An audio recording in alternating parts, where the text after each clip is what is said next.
Dia, boa tarde, boa noite. Aqui quem fala é o Leandro Peçanha, certinho? Tudo bem? Venho hoje mostrar para vocês aqui sobre esse joguinho aqui, ó, o Gold Mininger, sobre a troca do diamante desse aplicativo, desse PP, é um aplicativozinho muito bonzinho. Vou mostrar a vocês agora o Gold Mininger, algo assim, não sei, meu inglês é muito bom, mas dá para compreender aí, creio eu, certinho? Estou carregando aí o joguinho. Isso que o jogo seja carregado. Aí vamos ver lá. Aperta aqui, ó, em Heading.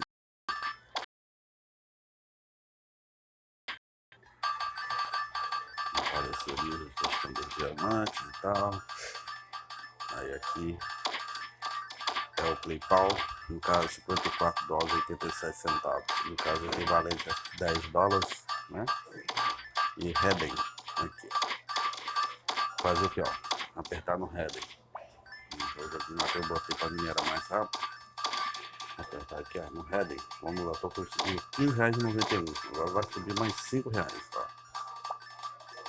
Eu fiz a troca, diminuiu os diamantes e foi lá para R$21,40. Ok? Então o aplicativo de hoje e o vídeo de hoje no YouTube é apenas para mostrar isso aí a vocês. Tudo bem? Espero que tenha ajudado aí a vocês. Se tiverem alguma dúvida, qualquer coisa, dá um like aí e aproveita e se inscreva no canal. Obrigado. Tchau, tchau.